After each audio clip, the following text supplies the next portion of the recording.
Bisi was not your regular rice and beans seller. She owned a small restaurant in Ayebo town. It was just wooden walls with a zinc roof that would shake whenever the wind blew. There was no fancy chairs, no shining tiles, not even a signboard. But still, everybody knew the place. They called it Mama Bisi's restaurant. Every morning, as early as 6 a.m., the crowd would start forming. Some people came in slippers, some barefoot, some even drove cars, fine cars with tinted windows. Both the rich and the poor, old and young, they all came for one thing: her food. Her food wasn't just sweet, it was something else. People said it was addictive. Men would leave their wives' food at home and rush down to Mama Bisi's joint. Women who just finished cooking a whole pot of egusi soup would still find their way there. Even children who had never tasted it before would cry until someone bought them a plate. But before you eat, you must collect 5 hot strokes of cane. And guess what? Mama Bisi didn't smile. She didn't say good morning to anyone. She would just pick her cane and whip her customers. And if you flinch, she would flog you again. After that, she would point at the food line and say, "Go and stand at the food line and wait for your turn." People obeyed. Nobody argued. Nobody ran away. In fact, some even danced while she whipped them. And others begged her for more strokes of the cane. You may be wondering why. They believed Mama Bisi's food was magic. At least, that was what people said. The rice she cooked smelled like heaven. The stew was thick, red, and full of meat. The amala was soft. The ewedu was smooth. Her beans tasted like meat. Some people said her food could heal sickness. Others said it could change your mood from 0 to 100. And the plantain, it had one sweetness that nobody could explain. One man even said, "Since I started eating Mama Bisi's food, my business has grown. Oh, I now sell 10 cars every month." But in reality, everything was not as sweet as the food. Some people complained of strange dreams after eating. Some became too quiet. Some became too happy. That kind of creepy happiness that makes you uneasy. And those who never came back, many of them were found dead. But the crowd kept coming, and Mama Bisi, she kept flogging. What most people didn't know was this: Mama Bisi was not always Mama Bisi. Her real name was Bisola. She was born in a tiny village called Tako, far away from all the noise of Ayebo town. Bisola's childhood was very hard. Her mother, Mama Ronke, was a poor woman who sold firewood and roasted corn by the roadside. Nobody knew her father. Some said he died. Some said he ran away. But Bisola never cared. Bisola and her poor mother lived in a leaking hut. When it rained, they sat up all through the night. And when it was cold, they tied rags around their body for protection. Most nights, they drank gari without sugar or even milk, while other nights, they drank nothing at all. And Bisola, she hated it so much. She hated to watch her mother beg. She hated the torn uniform she wore to school. And she hated being laughed at because she brought no lunch to school. One night, as she sat outside staring at the moon with an empty stomach, she made a vow: "I will never be poor again. No matter what it takes, I must be rich." She was only 9 years old when she made this vow. When she turned 17, her mother fell very sick. There was no money to take her to the community health care, and nobody was willing to help them. Every night, Mama Ronke coughed blood. Her bones were disappearing. Her eyes became hollow, like a ghost. One Sunday morning, while Bisola was returning back from the stream, she met a woman. The woman was tall and she wore a shiny red wrapper. The woman said softly, "Your mother will die soon, but you don't have to suffer like her." Bisola dropped her water pot in fear. "Who are you?" she asked. The woman smiled again. "I am a helper, but I only help people who are ready to do whatever it takes to be helped." Bisola's heart was beating fast. She didn't think twice. "I am ready," she said. The mystery woman reached into her bag and brought out one black pepper.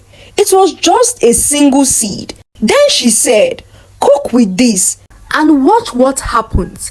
Then you will see me again." Before Bisola could say anything, the woman vanished into the bush. That night, Bisola cooked rice with the black pepper. Only one person ate it. She was a rich woman passing through the village. The next day, that same woman came back. This time, she came back with her husband and children. They all ate and they paid her 5,000 naira. The next day, 10 people came. Then in 1 week, 50 people lined up to eat her sumptuous food. But that same month, Bisola's mother died. The strange woman then returned. She gave Bisola another pepper, then another. Each time she cooked with it, more people came and more money entered her purse.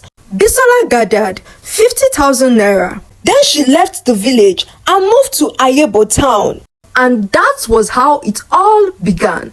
The first time Mama Bisi flogged a customer, it was by mistake. Her new restaurant was just 2 months old. It had no signboard, just a small banner that read Mama Bisi's Kitchen. It sat at the corner of a dusty road in Ayebo town. There was nothing fancy, just 4 benches, 2 long tables, and a big black pot that never ran dry.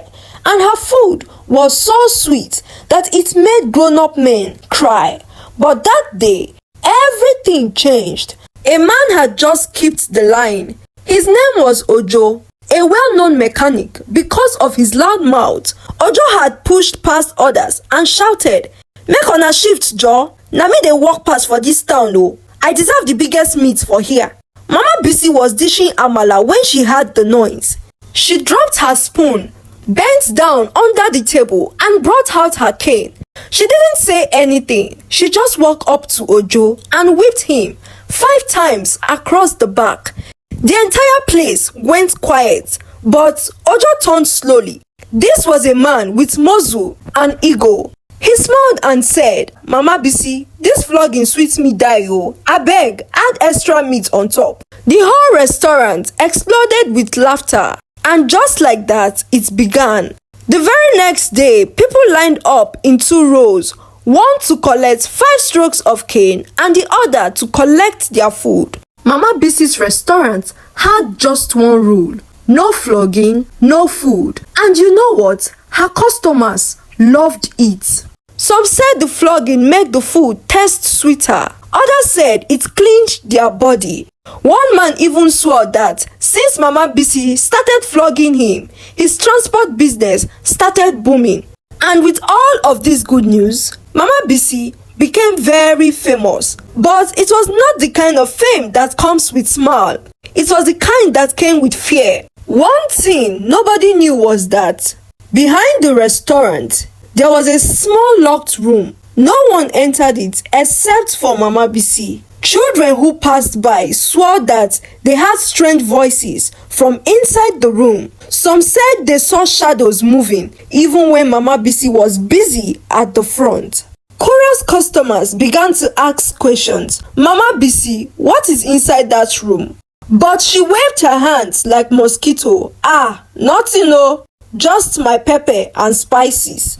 But at night, when the last plate was washed, when the last customer had left, Mama Bisi would go inside that room alone, her head covered with a red cloth, and there she would kneel down before the pepper, the same ones given to her by the strange woman.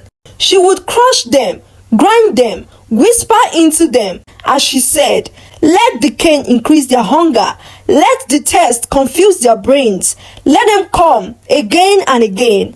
And it worked. Mama Bisi's restaurant was no longer just a place to eat. It was a miracle ground. People came for more than just food. One woman ate, stood up and shouted, "My market has been dry for 5 years now. But ever since I started eating here, I sold out everything twice this week." As she testified, everybody clapped. The next day, a taxi driver ate spicy egusi soup and pounded yam. Then he said, "Since I started eating here, my fuel no dey finish o, and passengers just dey rush me like say I be fine bobo." People started laughing, but the testimonies kept coming. Chief Alade, a rich businessman with 4 wives and over 15 cars, arrived one day in a shining purple agbada. He didn't send his driver as usual. He came by himself. He joined the line and collected his 5 strokes of cane. After eating, he stood up, removed his gold wristwatch, and gave it to Mama Bisi. "Madam, your food tastes like destiny helper. Since I started eating here, my containers from China arrive early. No customer wahala, no loss. Abeg, take this and expect a Prado Jeep from me next week." The restaurant erupted. People clapped, some knelt down, and others held her like a goddess. Mama Bisi didn't smile. She just nodded and pointed to the next customer. "Oya, bring your bag here, collect your strokes, and get out of here." Soon, pastors came, bank managers came, musicians and even politicians came. Some said the food made their music career blow. And the line at the restaurant grew longer. Mama Bisi hired 2 other girls to help her floor customers faster. And yet, nobody complained. Even the rich bent their back and collected the cane and ate in silence.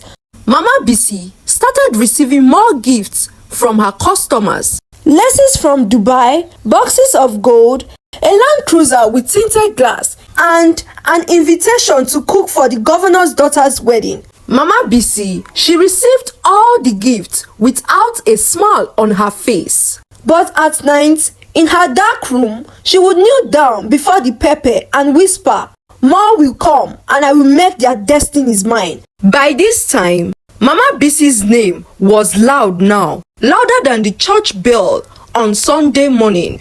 People said her stew could revive dead destinies and her jollof rice was a ticket to success. But just as the praises began to sound like worship, something began to shift. It was slow but steady. First, it was Abimbola, that popular car dealer. He used to boast about Mama Bisi's amala, giving him the strength to sell 10 cars in 1 week. One morning, his shop didn't open. People thought he traveled. Then a week passed, but rumors said he was now sleeping under the bridge. Then it was Lolade, a fine 25-year-old woman. She drove a yellow Corolla. She always bought fish pepper soup from Mama Bisi's restaurant. Soon, she was walking barefoot in the market, muttering to herself and talking to trees. Her people said she had lost her mind, and more followed. Mr. Itunu, the soft-spoken banker who claimed his salary doubled. But after testing Mama Bisi's eforiro, he got sacked. And Shalewa, who once said Mama Bisi's beans made her husband sweeter, she now slept alone. Her husband was gone and married to someone else. One by one, things started falling apart for Mama Bisi's customers. And the town, it stayed silent because deep down they were afraid. They remembered what happened to the man who once said Mama Bisi's meat was too small. 2 weeks later, he started coughing blood. They remember how she looked at people who complained about salt. So, even as their lives began to shake, they kept lining up. And even when their homes turned cold, they kept coming back and bent their backs to collect 5 strokes of cane, and then they ate. But then there was one man who had courage to speak up. His name was Tokumbo. He was a small trader. He sold yams and vegetables not too far from Mama Bisi's restaurant. He was a quiet man, yet very honest. At first, He too enjoyed the food. It brought him customers, money, and joy. But then he started noticing something. The same people who praised the food were now falling sick, losing their minds, disappearing, and the few who survived were not themselves anymore. So Tokumbo, slow and steady, started asking questions. He didn't shout, nor point accusing fingers. He just wanted to know what was going on. Until one day, his curiosity grew teeth. He walked up to Mama Bisi in broad daylight in front of everyone and asked, "Mama Bisi, people are worried though. I am worried. Some say your food is not what it seems though. Is there a secret behind it?" The air froze. Mama Bisi's eyes, they turned dark. Her voice was like cold iron. "Mr. Man, you don't know what you are talking about. My food brings only blessings. You would do well to keep that your smelly mouth shut." But Tokumbo couldn't let it go. That same night, he went around warning people, "Stop eating there, oh. Something is not right. This thing is not ordinary." He begged his neighbors, pleaded with his customers, "Please, for your own good, stay away from that restaurant." But that night, Tokumbo disappeared. There was nobody, no blood, and no goodbye. He was just gone. Some said they heard strange sounds from the forest. Others said Mama Bisi sent her shadows to silence him. But one thing was certain: the man who dared to ask questions was never seen again. From that night, a new kind of silence came over Ayebo town. Even as lives crumbled, businesses failed, and madness walked the streets, they bent their backs and ate in silence because fear had wrapped itself around Mama Bisi's name. Then came the day everything truly changed. It was a quiet Friday morning.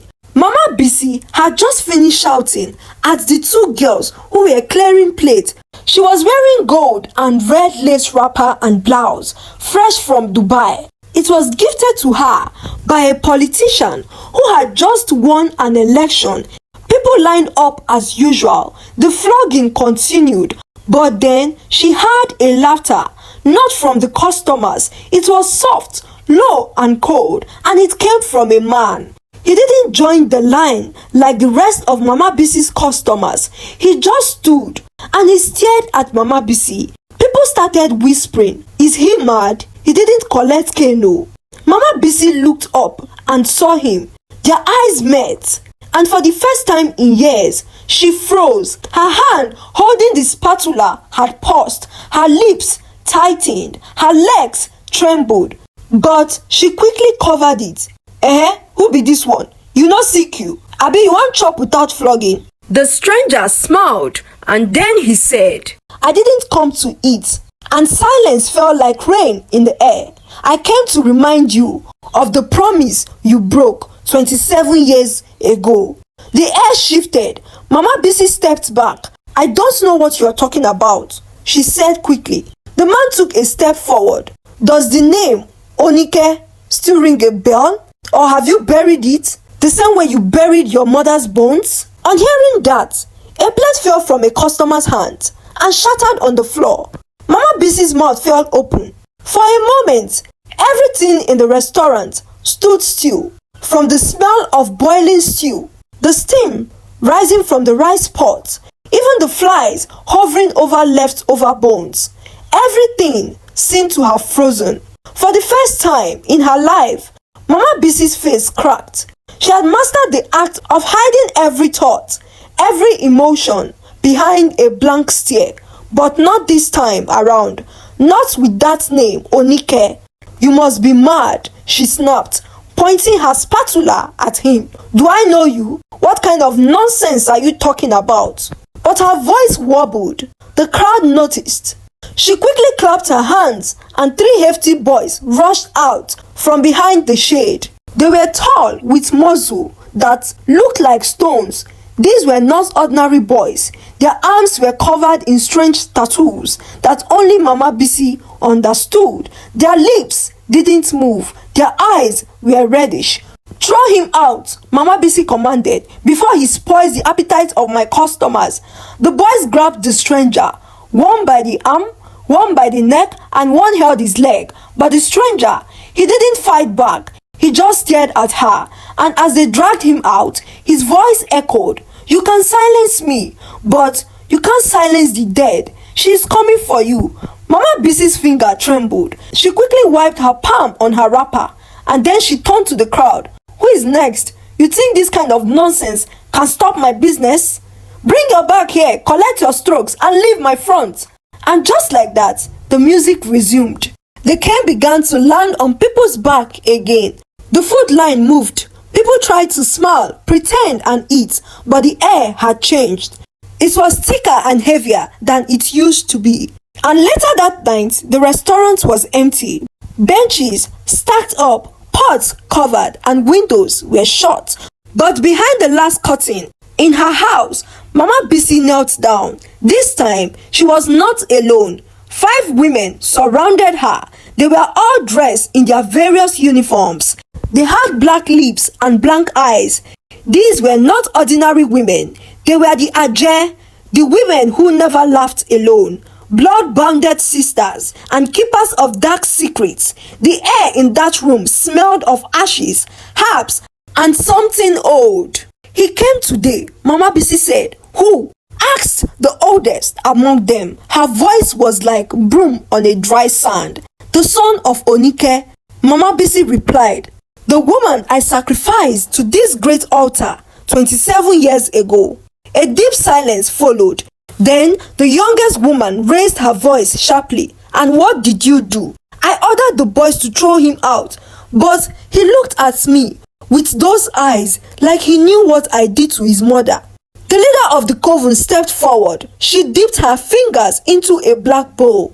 "Then his tongue must swell. Let his life rot from inside."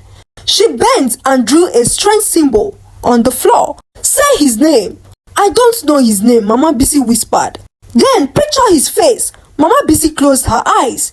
Then the candles went off and her request was granted. Let me tell you about Onike. She was Mama Bisi's childhood friend. They suffered together, drank garri together, went to school in torn uniforms together, and when Mama Bisi started seeing money, when the magic pepper entered her life, she swore to Onike, "Onike, I won't forget you. When I make it, I will carry you along." But she lied. When the Ajeh sisters demanded a sacrifice, it was Onike she used. Onike was her friend and sister. She lured her into the bush with sweet words, promised her a better life, and instead of Mama Bisi to keep to her words, she tied Onike up and buried her alive. And ever since then, she left the village and never looked back. But spirits don't forget, and bones, they remember. After meeting with their Ajeh sisters, that night, Mama Bisi slept like a baby. The next morning, as usual, the people of Ayebo town gathered in front of Mama Bisi's restaurant like bees to honey. The air was loud with laughter. Backs were bent and flogged, and plates of steaming jollof and fried meat passed from hands to hands. Everything looked normal until the news came. One of the townspeople came running into the compound, breathing heavy like a goat chased by rain. You people remember that man from yesterday? That stranger that challenged Mama Bisi? Everybody turned. He is dead though. They said he was found outside his compound that morning. He was coiled up like a baby in his mother's womb, vomiting blood. And by afternoon, he was dead. And just like that, laughter died down. Fox froze mid-air. Even the flies around the pepper soup pot stopped buzzing. The whole town went quiet, but Mama Bisi, she shifted her cane and shouted, "Next person," her voice loud like thunder. Food no dey wait for anybody oh. And her customers still moved forward. They still bent their backs as if nothing just happened. However, you know how NYSC is in Nigeria.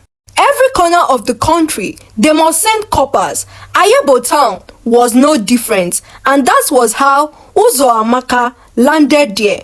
Uzoamaka was a sharp-eyed young woman, full of curiosity and questions. She was fresh from the university, ready to serve her nation. She had barely even settled in when she was posted to teach English at the community secondary school.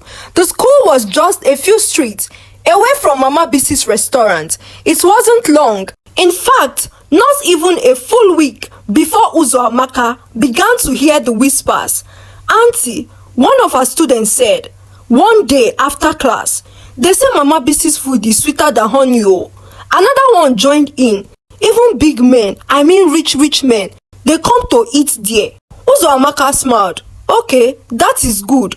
Maybe I will go there and eat one day." Then the student burst out laughing. "But you must collect 5 strokes of cane first though." Uzoamaka paused. "Wait, what did you just say?" "Auntie, hey, serious oh? Before you eat, Mama Bisi must flog you now." The way they said it so casually made it even more shocking to believe. Uzoamaka squinted, her brows raised. "You people are joking, right?" They shook their heads, still laughing. "Just go and see for yourself." And that was all it took. The next afternoon, Uzoamaka wore her khaki trousers, her crested NYC vest, and her cap. Her boots tapped the dusty ground as she made her way to the restaurant everyone in the town wouldn't stop talking about. And when she reached the place, what she saw shocked her. The compound was full. They were not just poor or hungry people. Women in African prints, men in designer agbada, and business people. She even saw one guy wearing suit and tie in that hot sun. And guess what they were doing? They were standing in line to be flogged. "Next!" Mama Bisi's voice thundered from inside like a lioness calling her prey. Uzoamaka's eyes followed the voice. Then she saw a plump woman. She was the next in line. She stepped forward, bent down slightly, and received the strokes. The woman laughed. "Thank you, Mama Bisi," she sang out, smiling as she skipped off towards the food table. Uzoamaka stood frozen. Was this even real? In what kind of town had NYC dumped her? She stepped forward, still stunned. "Mama, I want to buy food," she said, her voice steady. Mama Bisi didn't even raise her head. "Then bring your bag." Uzoamaka frowned. "No, ma, I am not doing that. Just give me food." The air changed instantly. The DJ, who had been blasting Afrobeat, stopped the music.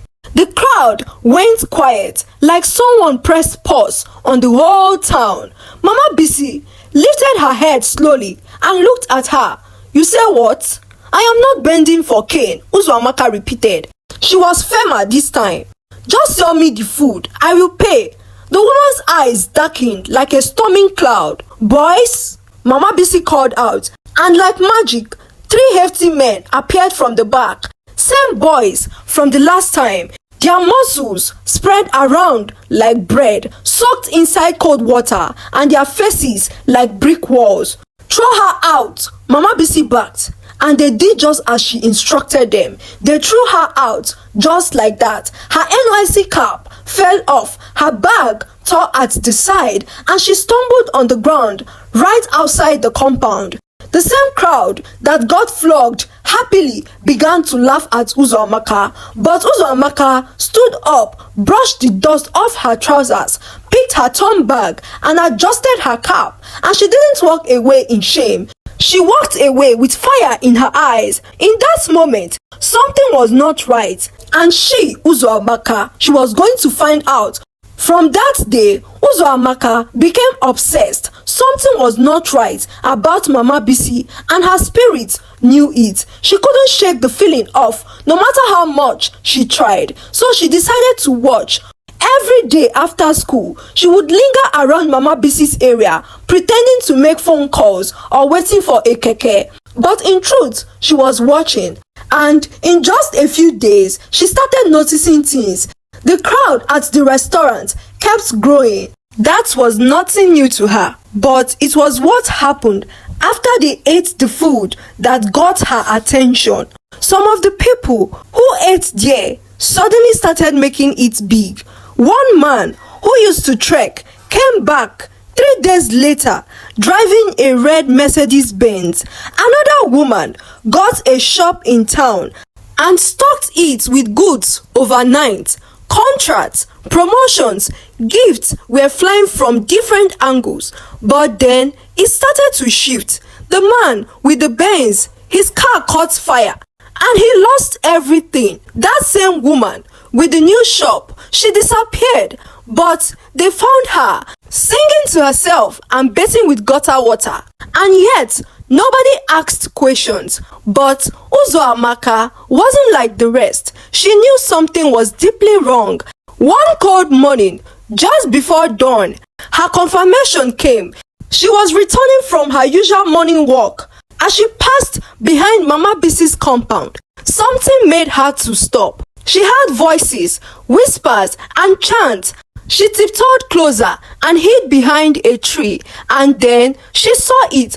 Mama Bisi standing inside a circle of red powder. Her hands were lifted to the sky and her eyes rolled back. In front of her were 3 black pots with things inside that Uzuamaka's eyes couldn't explain. They were bones, feathers, pieces of clothes. Then Mama Bisi bent down and lifted something from the ground. It was photos of her customers. Uzuamaka gasped quietly. Her hands trembled as she reached into her pocket and pulled out her phone. She began to record. Her heart pounded against her chest, but she knew what she had to do. Mama Bisi was something else, and she was bent on exposing her. That afternoon, the sun was high in the sky. Mama Bisi's restaurant as packed as ever. Music blasted from her dusty speakers. The smell of boiling meat, fried stew, and smoking jollof rice floated in the air like perfume. Men in agbadas leaned against flashy cars, waiting patiently for their turn. Women dressed in fine African print clutched their hand fans and giggled like schoolgirls, even with sweat running down their powdered faces. And right there, in the middle of it all, sat Mama Bisi, high on her wooden stool, swinging her cane like a queen on her throne. "Next!" she shouted, her voice slicing through the air. People lined up, smiling, ready to be flogged like it was normal. She had just given her 10th stroke for the afternoon when one of her boys ran inside. "Mama, Mama, oh," he called out. "They said the elders are calling you, oh." Mama Bisi paused and blinked. "Which elders?" "The council of elders," he said. "They said you should come now, oh. It is very urgent." Mama Bisi hissed and rolled her eyes. "Are they mad? Do they know who I am?" But before the words even finished leaving her mouth, her second boy ran in, sweating and panting. "Mama Bisi, it is serious, oh. They even sent someone. He's standing outside waiting for you." For the first time in many, many years, Mama Bisi felt a flutter in her chest, a tiny twist of uneasiness. She stood up slowly, adjusted her wrapper, tightened her gele. Then, with a proud look, she pointed her cane towards her pot. "I will be back," she told the crowd. "Shade, keep my stew hot. I no go take." But deep down, she knew something was wrong. When she arrived, the hall was silent and heavy. 7 elders sat in a row, all dressed in pure white. Their faces were hard. Behind them sat the chief priest, his face painted in white lines, like he was going to fight in a war front. He was holding a long wooden staff covered in cowries and feathers. And at the left side of the hall, sitting with her legs pressed together, was Uzuamaka. She held her phone tightly in her hand. She looked brave, but her heart was beating wild. When Mama Bisi stepped into the hall, she was calm, but she didn't bow. Instead, she smiled proudly and said, "My fathers, I agree to sit down." One of the elders snapped. Then she sat. Another elder leaned forward, his voice low but heavy. "Mama Bisi, you have been called here today not as a respected woman, but as one whose name now stirs dangerous questions in this town. Mama Bisi let out a nervous laugh. Questions? What questions? I sell food, that is all. At that moment, she made a mistake, a grave mistake. In her secret sisterhood, there was one unbreakable rule. You dare not laugh alone. Laughing without the whole group meant that the spirit of the sisterhood has left you. And Mama Bisi had just laughed. The chief priest took one long step forward. You lie, he said, and just like that, her face dropped. The chief priest raised his staff. You were called here because someone saw something. His voice rang through the hall like a drum beat. Someone brought proof, and since then, the gods have not rested. All eyes turned, and then Uzuamaka stood up. Her legs trembled, but her hands were steady. She stepped into the center of the hall, reached into her bag, and pulled out her phone and printed photographs. One by one, she laid them on the table. Photos of fire, bones, feathers, blood, and photos of those who had suffered from Mama Bisi's misfortune. Mama Bisi began to shake. She stumbled backward, and her voice was barely a whisper. It is not what it looks like. Nobody believed her, but the chief priest, he began to chant. Then suddenly, the ground rumbled. The pictures on the table lifted into the air as if pulled by an unseen force. And then, one photo caught fire. Just then, Mama Bisi started screaming, "Stop it! I will talk! I beg! Stop am! I beg!" But the chief priest did not stop. He kept chanting, "You have offered their laughters as sacrifice on the altar of death, and now they demand your tears." Mama Bisi knelt in the middle of the hall, her wrapper soaked with sweat, her scarf dangling off her head like it had given up on her too. There was silence in the hall. Then Mama Bisi's voice came up. "I didn't mean for it to go this far."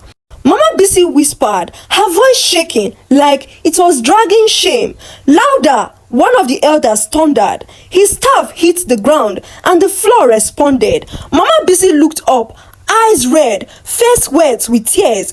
"My fathers, I didn't mean for it to go this far."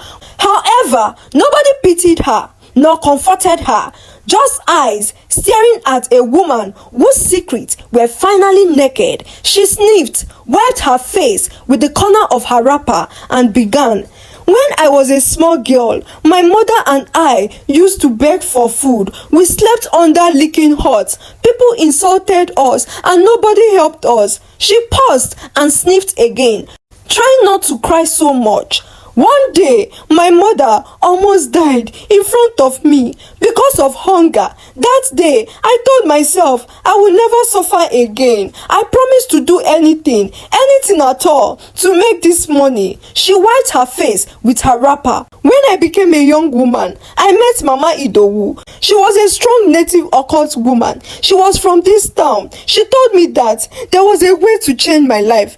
But I had to be ready to do anything, and I said yes." As she spoke, the whole hall was silent. Even the elders were not breathing loud. Mama Bisi raised her head a little. "I made a deal for my food to always taste sweet. I had to feed the secret coven with emotions, happiness, laughter, and pain. That is why I was flogging people before they ate. The pain they felt before the food and the laughter after eating made the gods happy, and they gave me more power and money." She broke down again. "I gave the secret coven your happiness," she said in tears. "That is why people who ate from my hand first laughed, but later their life became hard."